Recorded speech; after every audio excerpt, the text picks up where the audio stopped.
Ya, sebelum saya memulai, nanti kalau ada suara kurang terdengar atau slide tidak berubah, mohon diinfokan ya lewat chat ataupun lewat mic, silakan.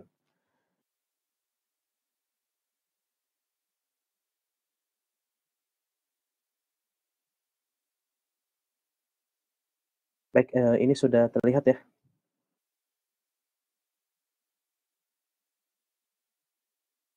Oke.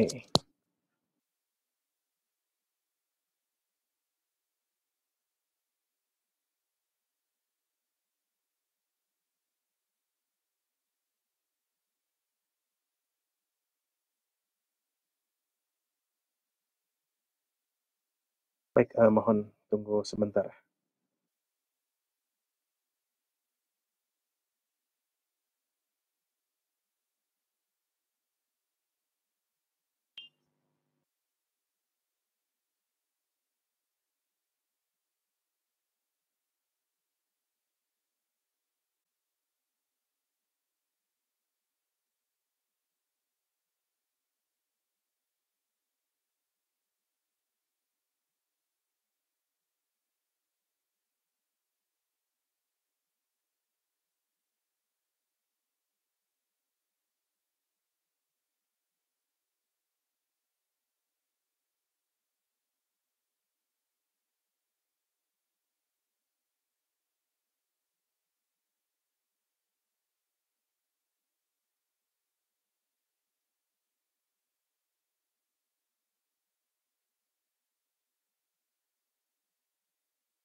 Ya, kita mulai ya.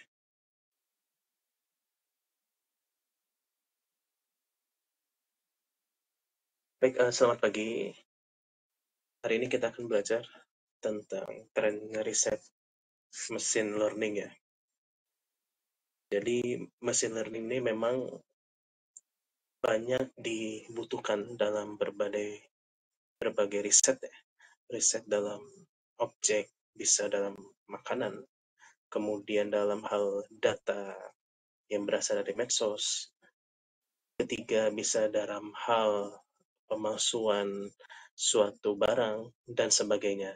Nanti kita lihat contoh di bawah. Banyak orang sudah meneliti tentang machine learning ini yang bisa diterapkan dalam berbagai aspek ya. Baik, sebelum kita mulai, nanti teman-teman bisa mencoba ya untuk mencari jurnal di Science Direct ya. Ini tentang apa saja yang teman-teman bisa explore dari pembelajaran hari ini. Nanti dicobakan, boleh dibuka sciencedirect.com. Kemudian nanti teman-teman bisa filter keyword ya yang akan kita cari. Sebagai contoh, saya menaruh keywordnya machine learning. Nanti di sini muncul banyak karya ilmiah yang telah diteliti oleh banyak peneliti ya. Ini salah satu site yang telah diakui secara dunia ya, dan para peneliti memang merujuknya pada umumnya ke sini gitu ya. Kemudian teman-teman nanti bisa coba ya, ini publish or perish, bisa teman-teman download ya, nanti diklik aja di Google. Ini salah satu cara kita untuk mengetahui gimana sih tren riset yang akan kita telaah gitu. Bisa jadi nanti kan teman-teman, bagi yang belajar di SIP kan ada namanya project capstone ya, mau itu data science ataupun UX dan sebagainya, atau cyber security, itu pasti membutuhkan suatu riset ya. Riset yang sifatnya cepat ya. Karena kita tujuan akhirnya adalah untuk mendevelop seluruh keilmuan yang kita punya gitu ya. Nah, di sini kita lihat bahwa dalam hal mencari jurnal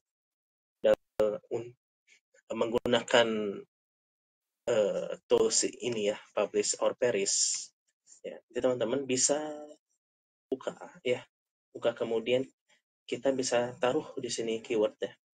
Misalkan keyword machine learning, kemudian algoritmanya seperti apa, supervised, dan ini turunan dari supervised learning ya. Jadi ada 3 kata kunci yang umumnya kita cari ya. Nanti di sini muncul beberapa rujukan dan teman-teman bisa klik di sini. Diklik aja di title yang teman-teman cari ya.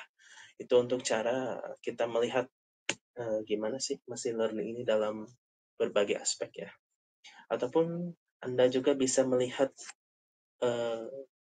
berbagai publikasi dengan cara menulis autornya ya. Mungkin teman-teman bisa melihat satu rujukan dulu, lihat autor tersebut dan tuliskan di sini. Misalkan di sini Madia ya. Tinggal di search ya di sini, diklik. Ini tahunnya bisa diatur. Ini 4 tahun ya. 4 tahun bisa dari 10 tahun ke bawah atau 15 tahun ke bawah ya. Ini kita lihat berbagai publikasi yang ada ya. Gitu. Ini cara untuk mencari jurnal yang terindeks Scopus ya. Lalu kita contoh ya, ini kita melihat di sini bahwa misalkan publikasi dalam Hayati Jurnal Bioscience, kita ingin lihat gimana sih jurnal ini terindeksnya seperti apa. Website berikutnya, ketikkan nama jurnalnya atau publishernya, nanti muncul keterangannya. Ini di Indonesia dan penyedianya di IPB. Nanti setelah Anda klik lagi, di bawah ada keterangan bahwa jurnal ini terindeks Q3. Jadi jurnal yang baik ya untuk karya ilmiah, biasanya kita merujuk dari Q1 sampai Q4, atau ini secara Scopus ya. Kalau nasional ini Sinta 1 sampai 7 ya. Seperti itu ya untuk informasi awal ya. Ketika kita ingin memahami tren riset dari machine learning. Baik, kita masuk ya.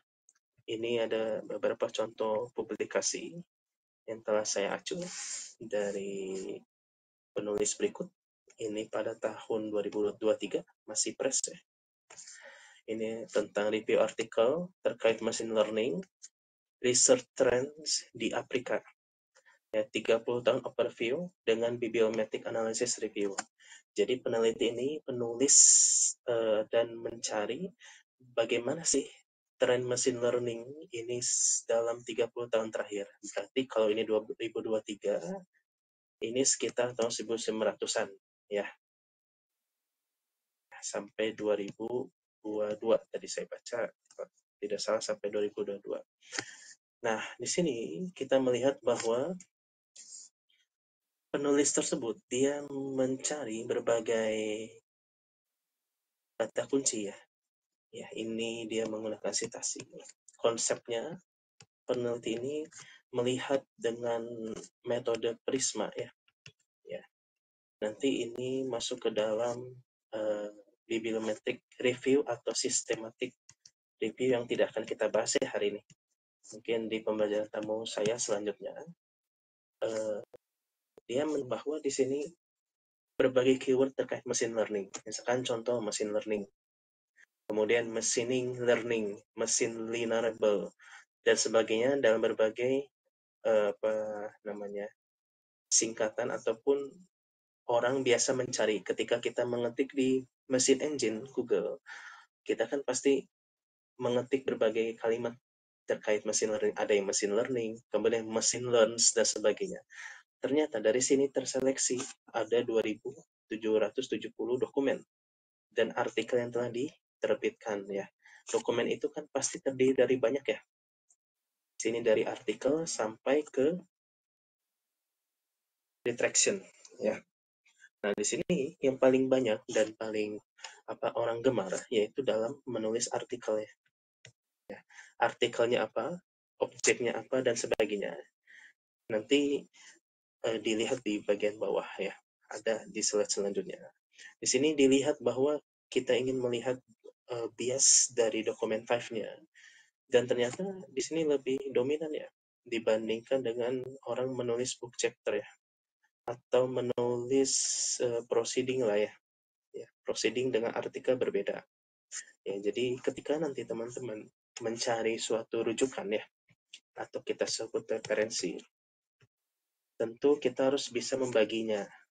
Ya, pertama dari sumber primer, ya, itu artikel, kemudian review, ya, dan satu lagi proceeding. Ya, kalau proceeding, dia itu penulis telah melakukan presentasi ya, presentasi di depan audiens. Kalau artikel ilmiah ini tidak presentasi ya, tidak mempresentasikan hasilnya, melainkan langsung dituliskan. Ya, kemudian sumber kedua, sekunder, berarti ini buku ya, buku, kemudian data paper, dan sebagainya. Dan yang terakhir, tersier ini bisa dalam website resmi ya.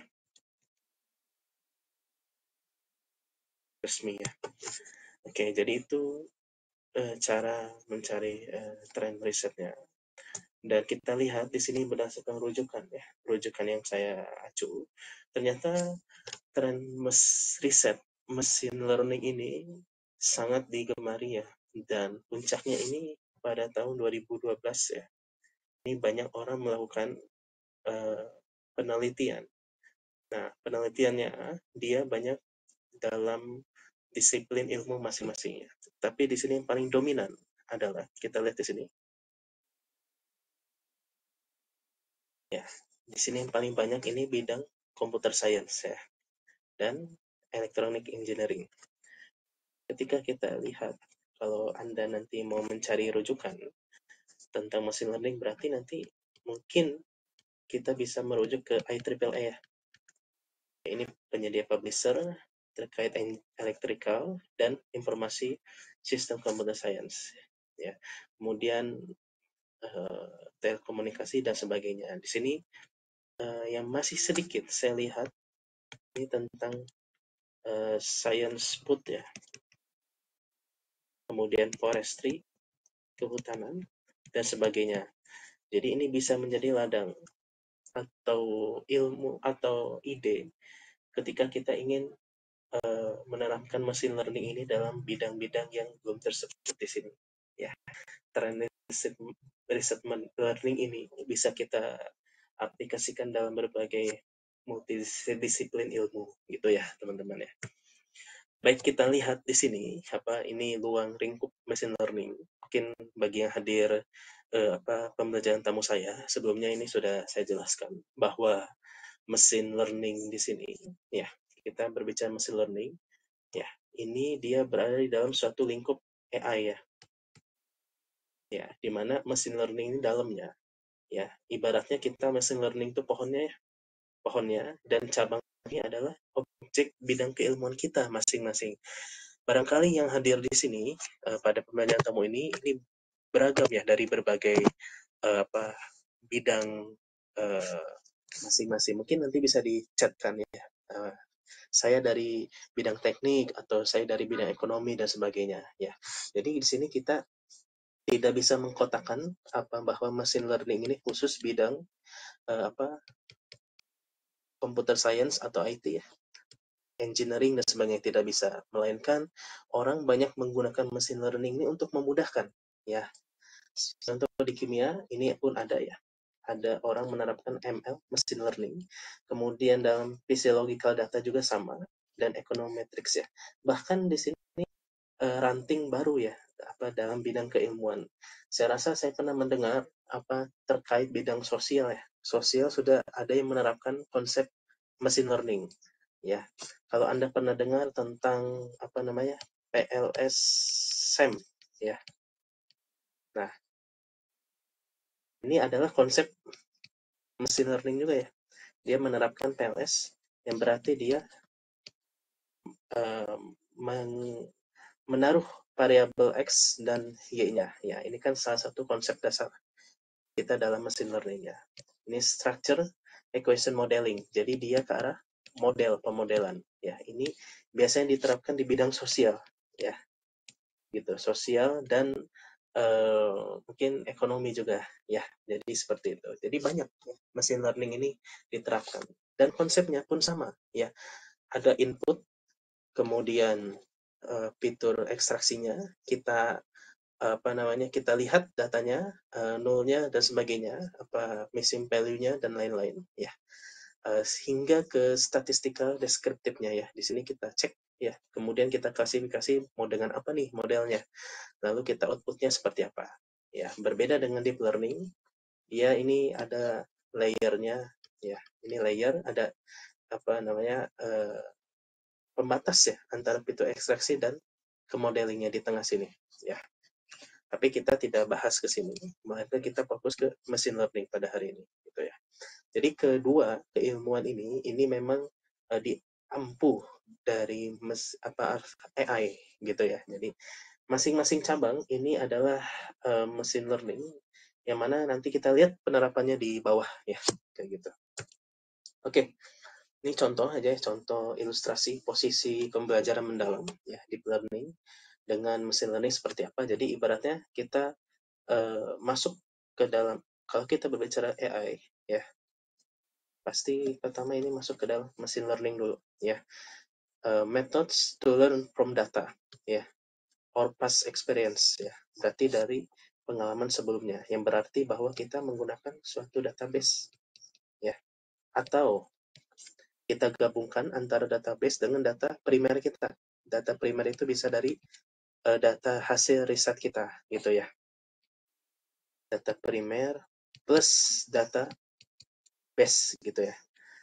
Which automates analytical model building. Nah, ini berkaitan dengan statistik ya. Jadi kita tidak bisa mengesampingkan keilmuan statistik di dalam machine learning yang akan kita pelajari. Kemudian, kalau kita bicara dengan deep learning ya, kita ini melakukan berbagai multi layer ya. Ya, saya tidak mendalami bagian deep learning ya, tapi saya hari ini kita bahas ke machine learning ya. Baik, ini ketika kita ingin menjadi data scientist ya, ini dikemukakan oleh ilmuwan ya. Anda nanti bisa cari rujukan ini. Miss Neves et al. 2016, dia menyebutkan bahwa data scientist dan data analis ini tidak bisa dipisahkan.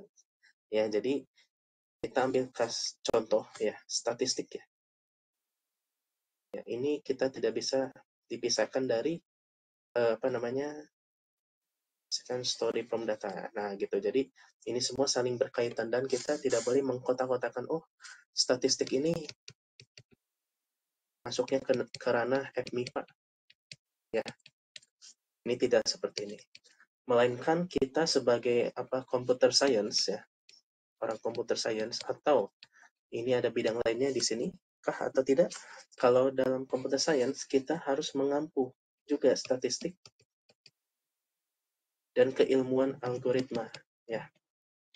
Algoritma tentu ada di dalam statistik juga gitu ya. Jadi kita tidak boleh melupakan keilmuan berikutnya gitu. Oke, kita lihat di sini bahwa seorang ilmuwan data itu harus memiliki berbagai kemampuan, keingintahuan akademis, ya bercerita, pemahaman produk dan pengalaman rekayasa. Namun juga harus memiliki keahlian mendalam dalam bidang statistik dan pengetahuan pembelajaran mesin, ya. Ya, gitu. Statistik ini adalah ilmunya ya.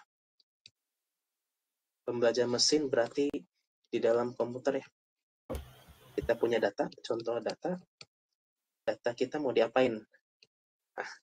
Data kita mau diapain, tentu kita akan pasti orang membuatnya modeling. Dan setelah terbentuk model, ini tentu diterapkan ya untuk kasus data yang lain yang serupa gitu ya. Jadi pembelajaran mesin itu seperti itu. Dan kita lihat di sini bahwa ada pengalaman rekayasa ya, pengalaman rekayasa. Makanya Anda yang mengikuti SIB di Wisai ini dilatih dalam proyek Capstone ya.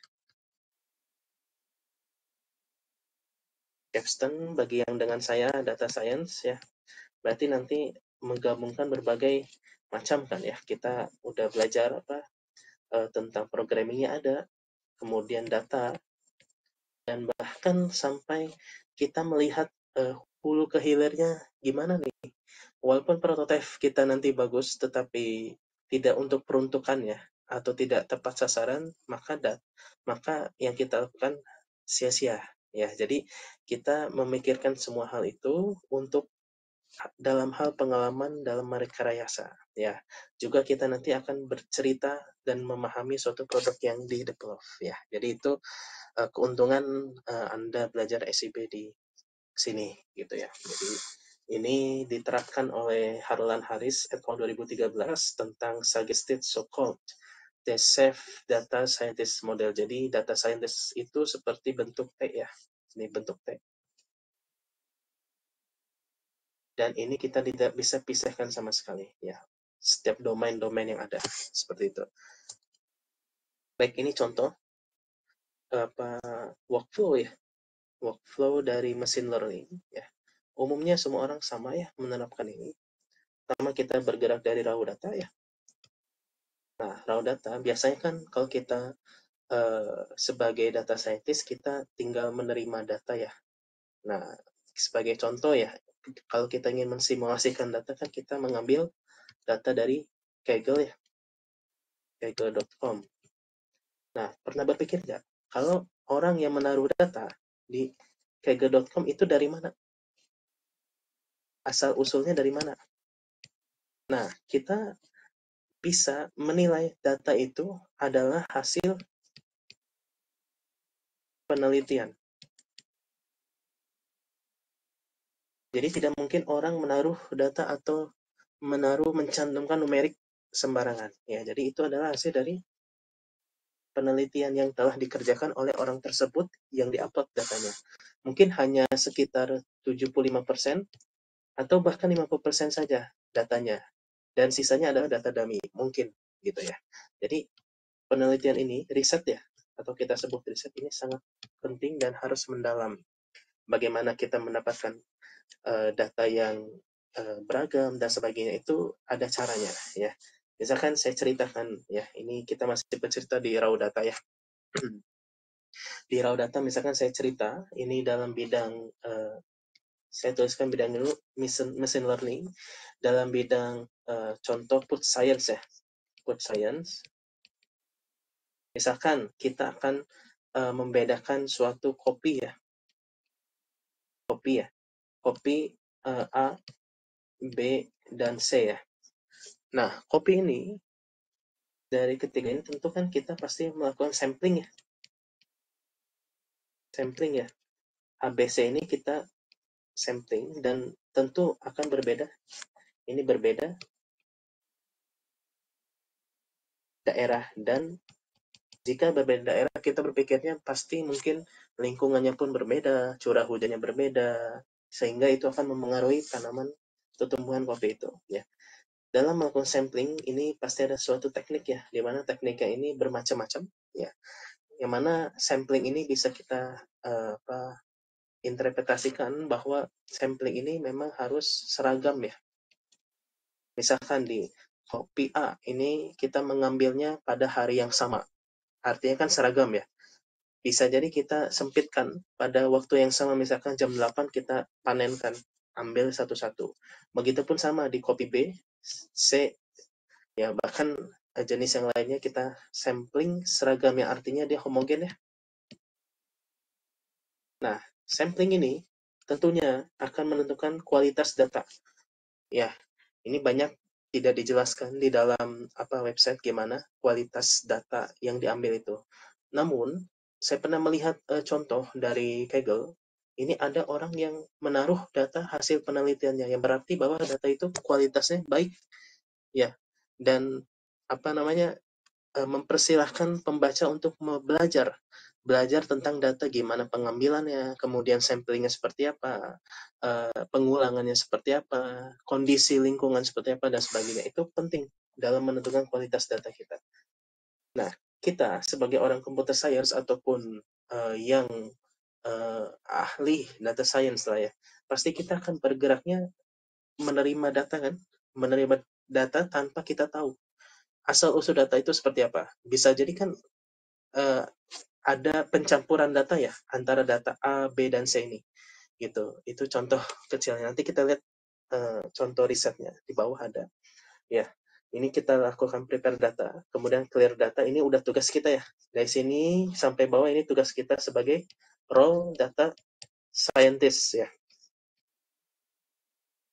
Nah, tetapi apakah kita hanya memahami berbagai langkah saja ya? Tentu kita harus memahami asal usul data itu seperti apa. Khawatirnya kita sudah benar dalam proses dan sebagainya, namun datanya itu tidak baik ya. Nanti kita lihat contoh di Kaggle gimana sih cara kita merujuk data yang baik dan benar. Oke. Ini biasa ya, ini kita memilih algoritma yang cocok ya. Ini bisa supervised learning atau saya singkat SL ya. Satu lagi unsupervised USL ya. Unsupervised learning ya. Jadi kalau supervised learning itu gampangnya dia pakai data trend dan data set ya. Data set dan data trend ya gitu. Di training fit a model ya. Kemudian kita validasi examine fit ya. Puas atau tidak, kalau tidak kita balik lagi ke model, lalu kita prediksi, ujungnya kita prediksi kalau pemodelan itu ya. Jadi bisa prediksi harga dan sebagainya. Ini tergantung kebutuhan kita dalam meriset sesuatu ya. Ini contoh deep learning workflow. Perbedaannya ini memang dalam hal data ya, data ini tentu dilakukan visualisasi, sedangkan di awal ini kita melakukan EDA ya. Kalau di machine learning, exploratory data analysis. Mungkin teman-teman udah belajar di pembelajaran terjadwal ya. Juga di sini perbedaannya memang kita lihat tidak terlalu berbeda dengan langkah dari machine learning workflow. Ini perbedaannya hanya pada step satu aja ya. Untuk performance dan sebagainya tentu dilakukan juga pada machine learning. Ini contoh terkait publikasi ya, publikasi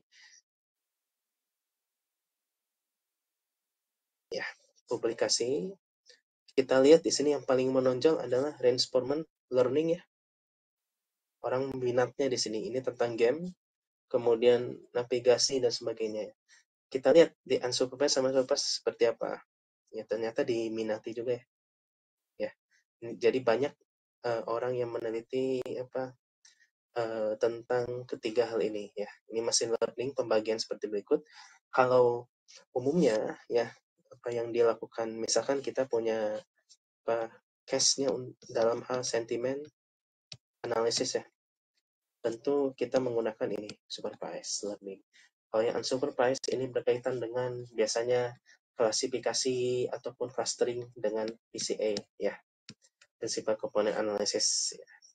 Seperti itu. Jadi tergantung kebutuhan masing-masing. Nanti kita lihat contoh di bawahnya ya. Oke, baik, ini contoh algoritma supervised learning ya. Jadi kita punya data ya, input raw.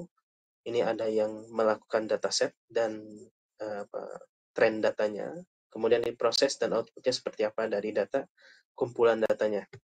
Lalu kalau perbedaannya dalam hal unsupervised berarti dia tidak melakukan data trend dan data set ya. Jadi dia tidak melatih dua data itu ya, seperti itu. Jadi kita lihat di sini perbedaan dari dua algoritma itu.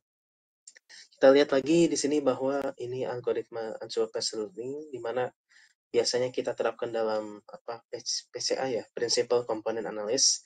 Ya, kita melihat fitur datanya seperti apa yang dibutuhkan ketika kita melakukan PCA. Tentu kita membutuhkan data X ya. Yang mana data X-nya itu sebagai contoh, saya kasih contoh di sini ya. Misalkan kita ingin membedakan yang gampang, misalkan ada tomat ya. Tomat Bogor, Depok, dan Bandung. Apakah ketiga ini sama atau berbeda? Atau ketika kita membeli tomat misalkan dalam bentuk bubuk ya. Misalkan kita melihat ketika bentuk ini dalam bentuk serbuk atau saya bilang bubuk ya. Nah, bubuk kita ingin membeli yang tomat Bogor. Nah, apakah yang dijual di pasar ini adalah tomat Bogor asli atau dicampur dari berbagai daerah? Nah, tentu kita membutuhkan suatu algoritma dan metode PCA untuk membedakan ketiga tomat ini gitu ya. Jadi tentu dalam hal pertumbuhan, lingkungan, cuaca sehingga jadi tomat itu ya. Dan setelah itu kan biasanya orang menjualnya itu bisa dalam bentuk tomat asli ataupun ada yang sudah dibubuhkan ya. Jadi ini ketika kita melihat bubuk ya, kita melihat tomat itu beneran dari ketiga daerah atau bukan ya, atau bisa jadi salah satu. Kita membedakannya dengan metode PCA. Kemudian kedua, ketika kita berbicara PLS, ya berarti kita harus ada respon X-nya. Bisa jadi berupa tomat tadi ya, ataupun Y-nya ini dia yang memberikan stimulus ataupun respon ya terhadap apa yang kita ujikan. Ini dan teknik lainnya seperti berikut ya. Ini untuk klasifikasi, ini untuk kalibrasi, dan PCA ini biasanya untuk EDA ya. Ini orang-orang melakukan machine learning ini biasanya dalam bidang food science ya. Jadi mengkotakkan meringkas ya dengan ringkasan yang tertera di slide ini gitu ya. Oke, kita lihat ya di sini contoh riset ya. Contoh riset saya membaca banyak riset terkait machine learning, dan saya simpulkan bahwa semuanya sama ya, mau kita terapkan dalam objek manapun sama ya. Konsepnya ini sederhana ya, ada data ya, kita lakukan pre-processing. Tentu di sini ada EDA dulu ya, pre-processing, lalu kita bentuk model, terus kita evaluasi. Dalam hal evaluasi dan model, ini yang berperan adalah statistik ya. Gitu. Ya. Kita lihat di sini contoh riset sentiment analysis ya. Nanti Anda bisa coba download atau lihat di Google ya. Ketikkan aja dan keywordnya sebagai berikut. Nanti lihat di sini, ini tentang sentiment analysis commuter line using machine learning based on Twitter data. Jadi ada kata kunci machine learning ya.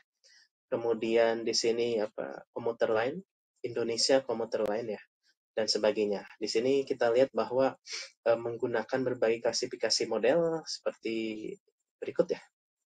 Nah, ini dari abstraknya. Kemudian yang apa sih yang diteliti? Akurasi. Ya, akurasinya seperti apa dan sebagainya.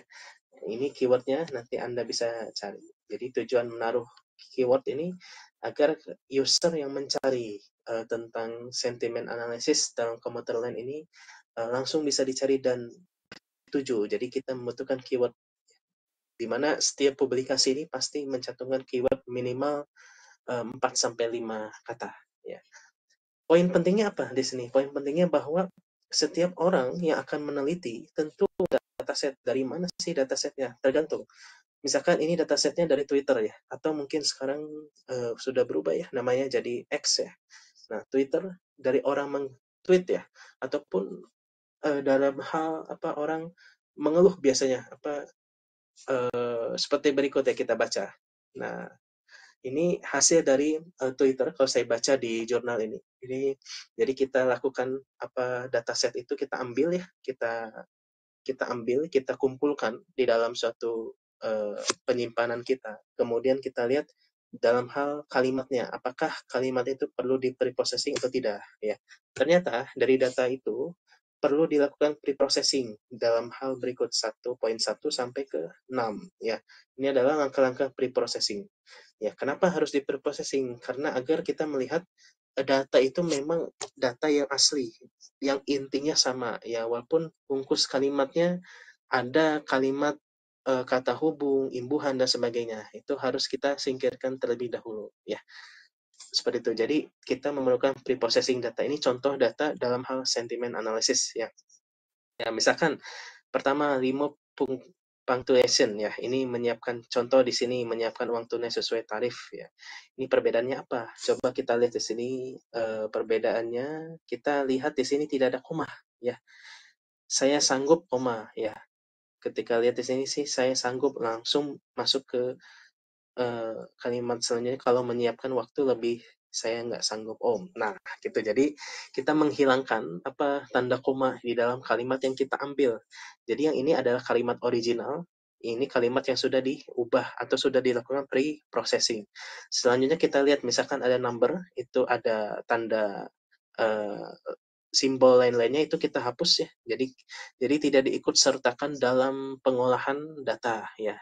Hingga ke dalam kata yang digarisbawahi misalkan ini. Apakah tombol darurat yang dipasang? Nah, yang dipasang tombol darurat dipasang gerbong. Jadi disesuaikan kalimatnya untuk agar seragam ya. Jadi preprocessing itu seperti itu konsepnya. Ini untuk di dalam sentiment analysis. Lalu lanjut ini hasilnya ya. Ketika telah dilakukan preprocessing, tentu kita memerlukan statistik. Statistiknya apa sih? Itu berupa kappa value. Ya, nanti Anda bisa cari seperti apa sih kappa value. Ini untuk melihat data anotatornya itu seperti bisa kita acu atau tidak ya. Kemudian kita lihat akurasi ini ketika dibentuk suatu model ya, model berapa sih akurasinya? Biasanya kan akurasinya itu mendekati 1 ya. Bisa jadi 0,7 sampai 1 ya. Jadi tergantung peneliti menulisnya ya. Akurasi biasanya ini 0,8 bisa sampai 1 ya. Ini untuk R-nya. Kemudian kalau misalkan kita menggunakan kuesioner ya, misalkan penelitian kita nanti menggunakan kuesioner, kita harus menguji dulu kuesioner ini reliabilitas atau gimana ya. Ini nanti berhubungan sama Cron's batch alpanya ya. Alpha ini biasanya nilainya 0,7 sampai 1 ini untuk R2-nya ya. Jadi masing-masing punya kriteria yang berbeda ya. Karena ini datanya sudah ada ya, sudah ada dan tidak memerlukan kuesioner, lalu kita lakukan statistik yang sesuai di dalam data tersebut ya. Oke, itu contoh ya, contoh dari sentiment analysis. Selanjutnya kita coba karena konsepnya sama ya, konsepnya sama bahwa tadi ada data, kemudian data itu kita lakukan pre-processing, kemudian ada statistik dan pemodelan hingga evaluasi. Maka ketika kita masuk ke dalam objek lain, misalkan tentang food science ya ini tentang pemalsuan dari tepung, macam-macam tepung ya. Nah, kita lihat di sini tidak ada bedanya. Semua ini konsepnya sama machine learning ya. Kita jangan pusing dengan objeknya. Ini objeknya tentu melihat bahwa penulis ini mengedepankan kata chemometrics, yang mana kan tadi kita lihat di awal chemometrics ini itu asal-usulnya dari machine learning kan ya. Nah, dia mengambil datanya pakai NIR. Ya, NIR ini kalau Anda mengikuti pembelajaran tamu saya sebelumnya, bahwa ini kita mengambil data dengan cara menembakkan cahaya ke dalam atau energi ke dalam sampel kita, sehingga kita misalkan punya energi gini, kita tembakkan ke dalam sampel, nanti dari sampel ini jadi numerik. Nah, ini asal-usul data kita. Ini kita sebut sebagai raw data. Sama aja kan konsepnya, ini raw data. Lalu apa yang diteliti? Yaitu dari sisi cassava, taro, dan wheat flour. Ya, kita melihat harganya ini semakin naik, semakin tinggi ya. Jadi yang tepung talas ini lebih tinggi daripada tepung terigu. Kita ingin lihat bahwa di sini dalam sisi hal spektrum NIR ya, ini NIR, ini bisa kita terapkan di food science juga, tentu memiliki perbedaan yang cukup ya dari hal spektrumnya, dan kita yang penting melihat gimana sih klasifikasinya. Oh, ternyata dari ketiga ini, lihat ada taro, ada cassava, dan ada wheat flour, ini berbeda.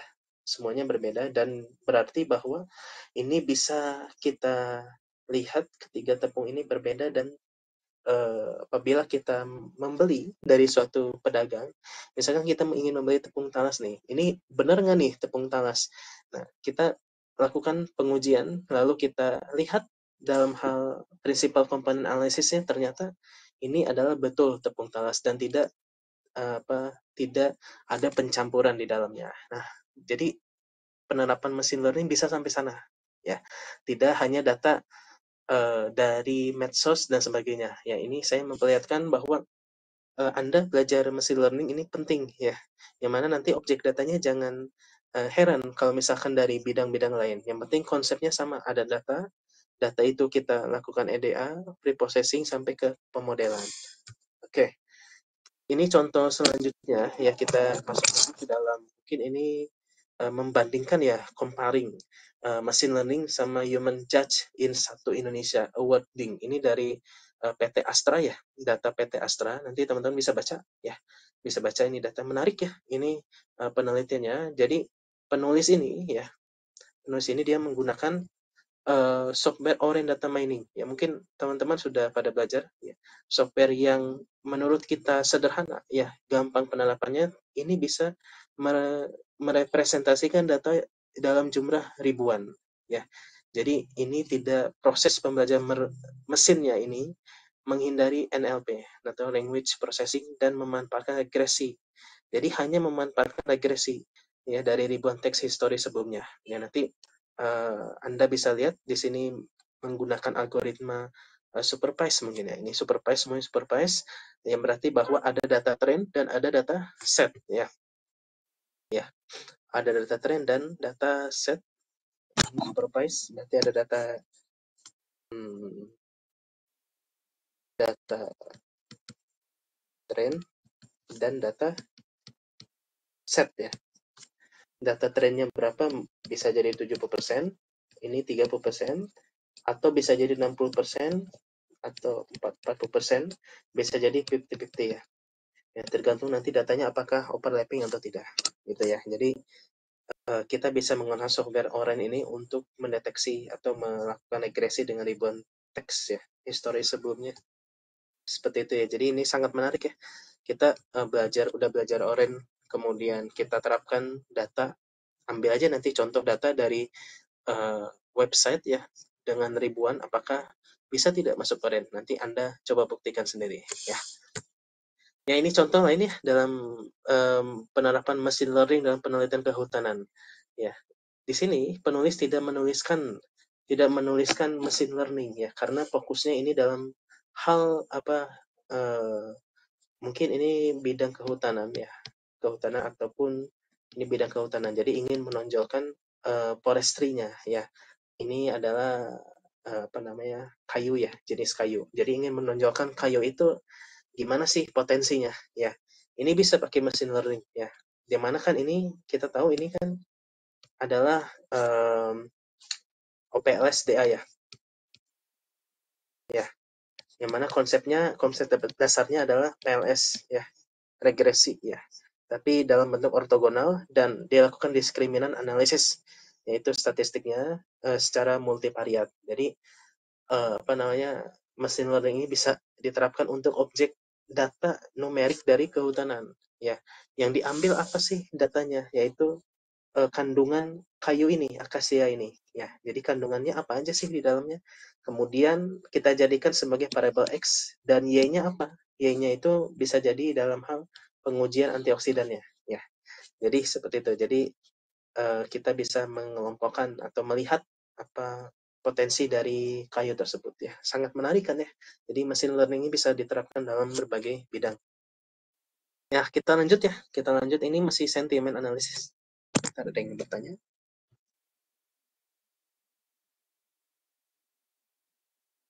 Oke. Oke, kita lihat bidang selanjutnya, ini sentiment analysis ya. Twitter discussion and emotion about COVID. Ini saat COVID ya, 2020. Yang mana kita lihat di sini konsepnya sama ya. Sampling, data collection, pre-processing, kemudian pakai algoritma apa, dan seperti apa metodenya. Ya, di sini lihat bahwa datanya apa namanya, ini menggunakan LDA ya, atau regresi dengan statistik ya, dengan topik-topik utama yang mana dari distribusi kata-kata di dalam kumpulan dokumen. Jadi mengumpulkan kalimat-kalimat yang berasal dari Twitter ya. Dan apa kita lihat di sini resultnya popular Unigram include virus, lockdown, dan quarantine ya. Jadi berbagai keyword ya dicari di Twitter untuk melihat emosinya seperti apa ya.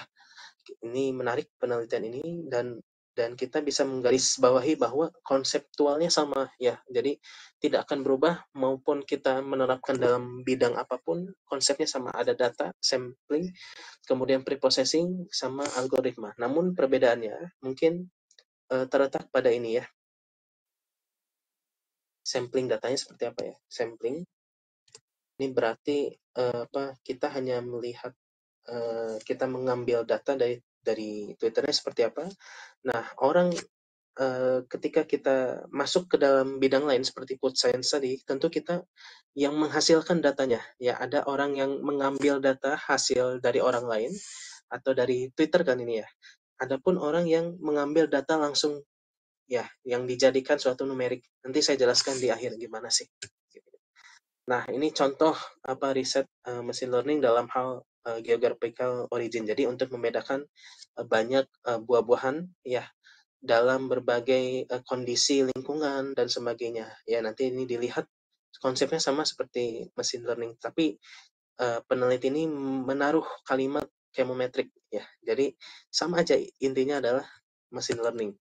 Nah, kita lihat di sini ada lagi contoh dalam jurnal Food ya Composition, ini kayaknya masih fresh ya, tahun 2024, yang mana dia ingin melihat tentang klasifikasi dari olive oils ya, komponennya seperti apa, lalu namanya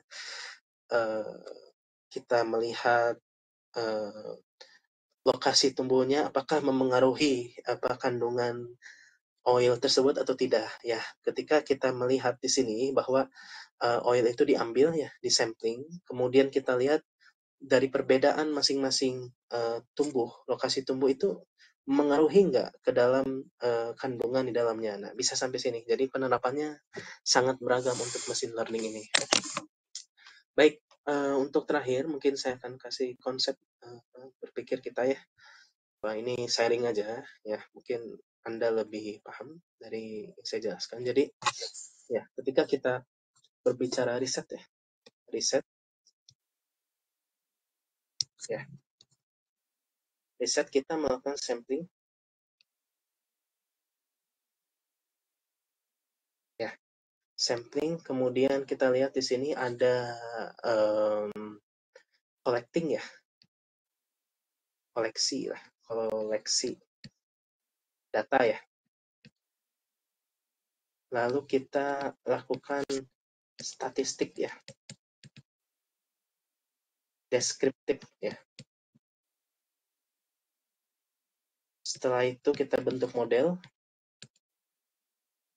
dan evaluasi. Nah, sama ya semuanya. Yang membedakan, misalkan saya keilmuan kimia ya.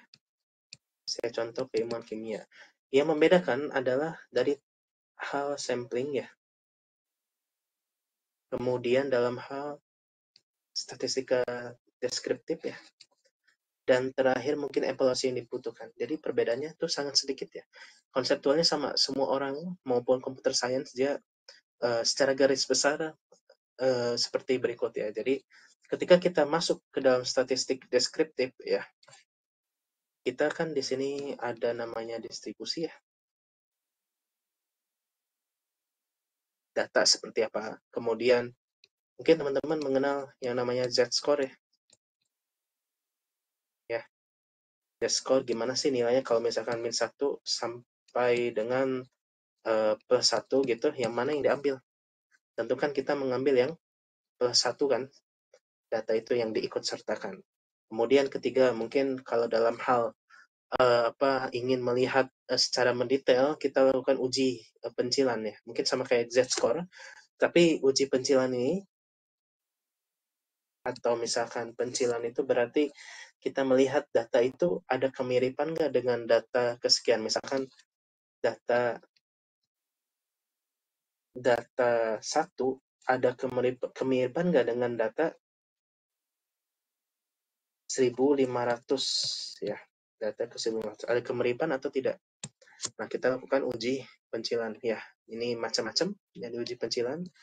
Ada yang sederhana pakai Dickson, terus yang ruwet pakai groups ya, di groups ya. Jadi macam-macam di dalamnya ya. Dalam hal sampling ya, sampling tentu kita melihat di sini, sampling ini berarti kalau misalkan kasusnya seperti tadi yang sentiment analysis, berarti kan dia mengambil data ya, mengambil origin data ya, berarti original data ya, apa adanya gitu, datanya dari medsos ataupun dari hal yang lainnya ya. Ini satu bisa dengan gini. Kemudian kedua kita bisa melakukan sendiri, mengambil data itu sendiri ya. Misalkan dari samplingnya saya punya contoh misalkan orang yang melakukan budidaya ya, budidaya misalkan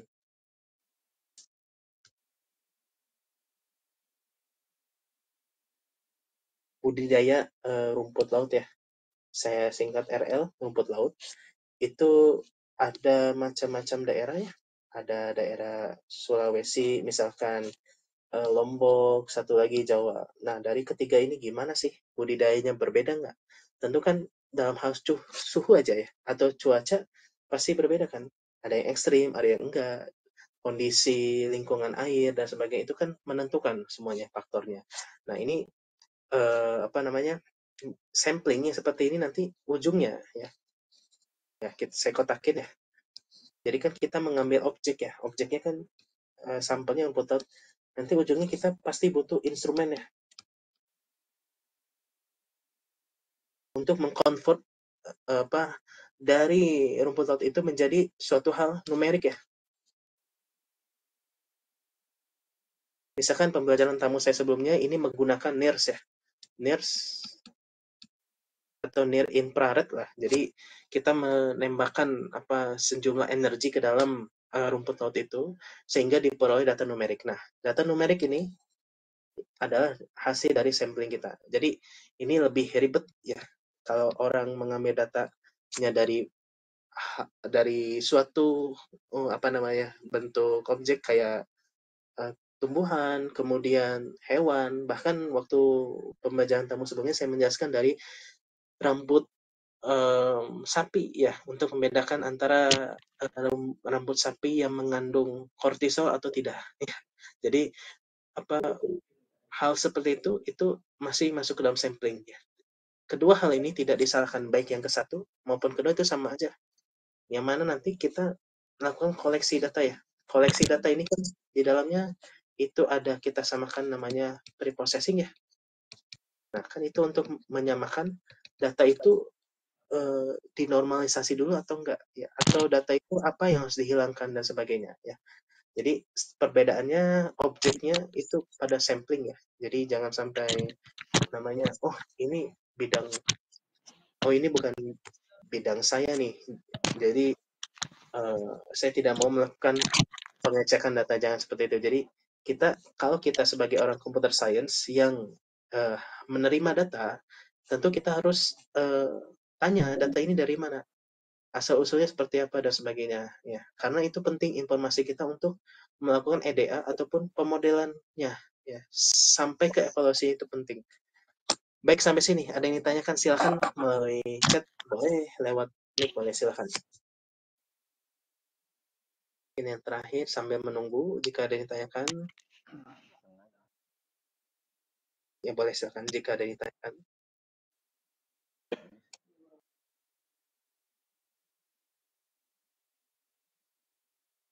Oke.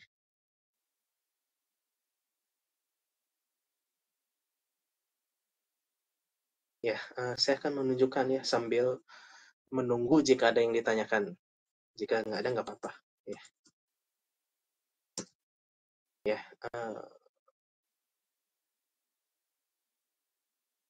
ya sambil menunggu mungkin bisa di chat ya apa keilmuan Anda berasal dari computer science semua atau ada yang berasal dari hal lain gitu.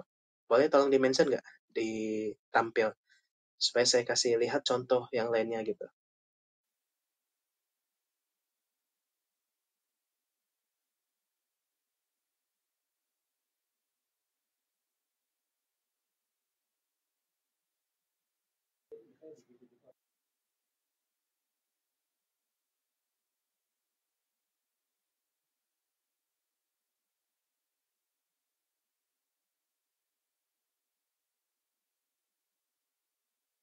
Oke,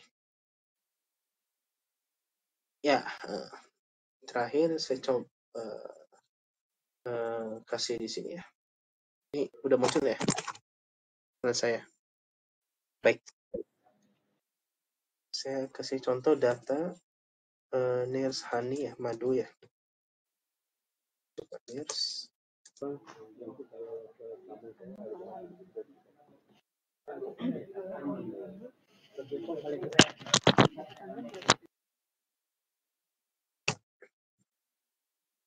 Oke, baik. Ini saya coba PLS madu ya, ada nggak di sini?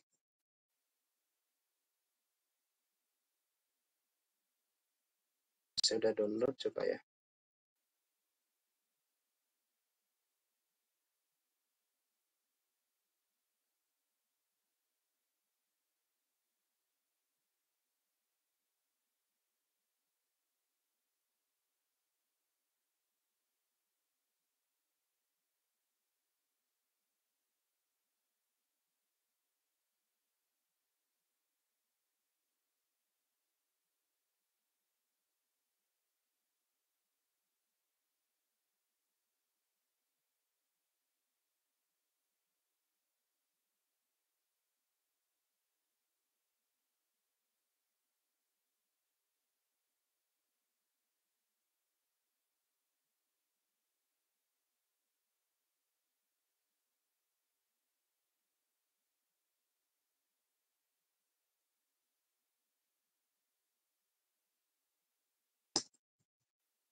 Oke, baik.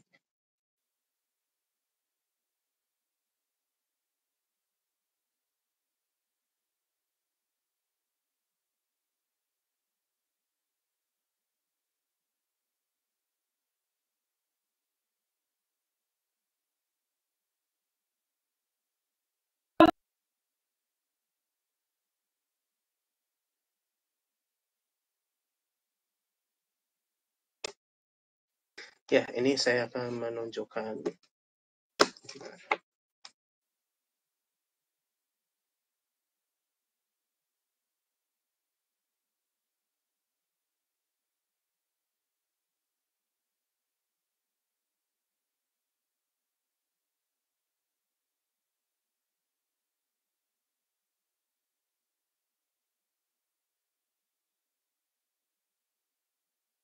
Oke.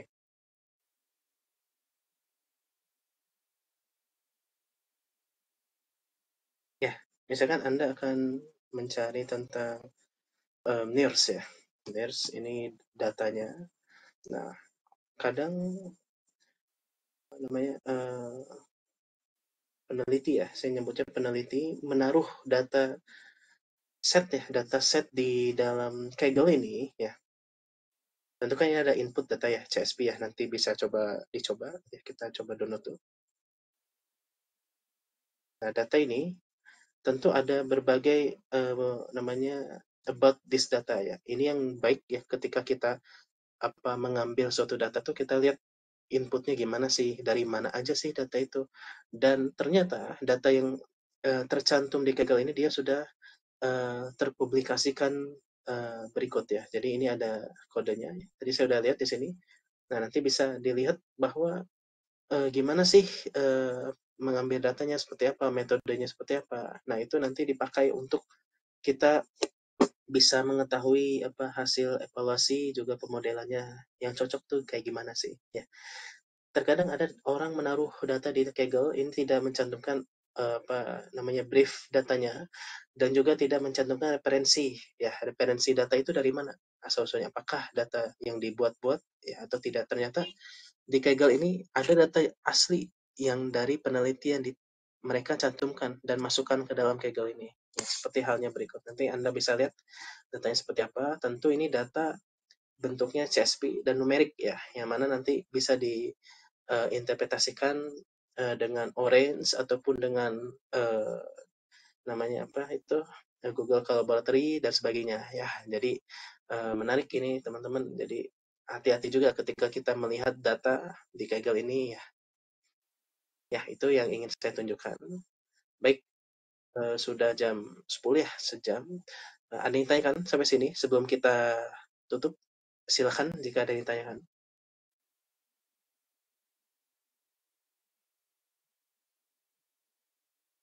Boleh lewat chat ataupun lewat mic, silakan.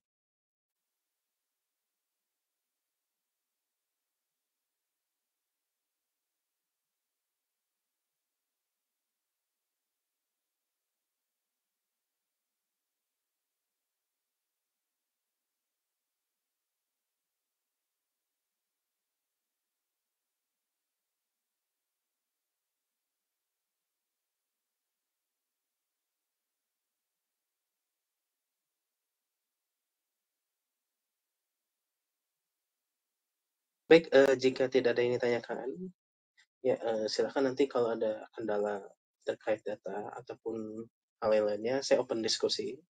Nanti bisa disampaikan saat pembelajaran terjadwal ataupun di luar itu silakan. Ya, terima kasih. Semoga bermanfaat. Kita bertemu lagi nanti di pembelajaran tamu selanjutnya.